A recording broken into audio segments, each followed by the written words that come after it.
சொன்னால் எதுக்கு இன்னொரு மிக சிறந்த உதாரணத்தை ஒன்று சொல்ல முடியும்னு வச்சுங்க. போர் உச்சகட்டம் ஈழத்துல எல்லாம் எந்த நிலையில் இருக்கு? 2006 தொடங்கின்னு உங்களுக்கு தெரியும். விசுவமடு குளம் இரணைமடு என்கிற பகுதியில் ஒரு உவர்நீர் ஏரி இருக்கிறது. ஏரிக்கு அந்த பக்கத்தில் சிங்கள ராணுவம் முகாம் இருக்கிறது. அங்கு 5000 பேரோ 10,000 பேரோ சிங்களத்தை சேர்ந்தவர்கள் இருக்கிறார்கள், சிங்கள ராணுவத்தை சேர்ந்தவர்கள் இருக்கிறார்கள். ஒரு தளபதி போய் இந்த ஏரியை நாம் உடைத்தால் அந்த முகாம் அத்தனையும் அழியும், அந்த வீரர்கள் அத்தனை பேரும் சாவார்கள், நமக்கு வெற்றி எளிதாகன்னு சொல்றாரு. வெற்றியை மட்டும் கணக்கில் கொண்ட ஒரு தலைவனாக இருந்தால், வெறுமனே நமக்கு நெறி இல்லடா ஒண்ணுமே அறம் இல்லடா நினைக்கிற தலைவனாக இருந்திருந்தா அதை உடனடியாக செயல்படுத்துவாங்களா? தலைவர் என்ன சொன்னார்? அவரை அடித்ததா கூட சொல்றாங்க. இந்த வெற்றி இதுக்கான வெற்றி நமக்கான வெற்றியோ அவனுக்கான தோல்வியோ இல்லை. இது இந்த உவர்நீர் ஏரியை உடைத்து விட்டால் இந்த நிலம் 100 ஆண்டுகள் ஆனாலும் 1000 ஆண்டுகள் ஆனாலும் உவர் நிலமாக போய்விடும். இது யாருக்கும் பயனில்லாத பால் நிலமாக போய்விடும்.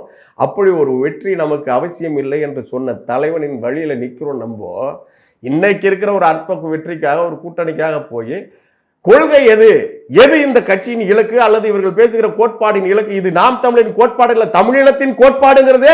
இந்த கருத்து பேசுறவன் தான் மக்கள்கிட்ட போய் சேர விட மாட்டேங்கிறான். முதல்ல இப்படி தப்பா திருச்சி தவிர திசை திருப்பி இதை விட சிறந்த கோட்பாட்டை யாராச்சும் வைக்கிறான்னு சொல்ல, ஐயா விஜயே வைக்கிறான்னு சொல்லுங்க, எல்லாரும் போயிருவோம். ஏதாவது பேச சொல்லுங்க அவரை. இதை விட சிறந்த கோட்பாட்டை எவன் சொல்லியிருக்கான் இது வரைக்கும் சொல்லுங்க. திமுகவே சொல்லியிருக்குதா? இயற்கைனா நீ வீட சொத்து, வீட்டுல இருக்க 4 சொத்துக்குள்ள இருக்கிற டிவி பிரிட்ஜ், நீ சேர்த்துருக்கிற நகை, இதை சொத்து நினைக்கிறீடா?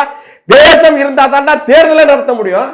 மழை, ஆறு, நீர், வெளி, ஆகாயம், இந்த கர்மம் எல்லாம் நல்லா இருந்தா நானும் நீ வாழ முடியும். அது தெலுங்கர் கூட ஆளட்டும், தெலுங்கர் ஆட்சியாவே இருக்கட்டும், மலையாளி கூட ஆளட்டும். ஆனா அதுக்கு நிலம் வேணும் இல்ல?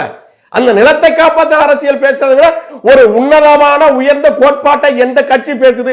அந்த கோட்பாடு வெல்வதற்கு இதை அழித்துக் கொண்டிருக்கிறார். இன்னைக்கு இவங்க அழிக்கிறாங்க, நாளைக்கு ஐயா எடப்பாடி பழனிசாமி வந்தாலும், கேசி பழனிசாமி போன்றவர் அவங்க கட்சியில இருந்தாங்கல்ல, அவங்க என்ன மணல்? அவரு யாரு? கேசி பழனிசாமி ஐயா யாரு?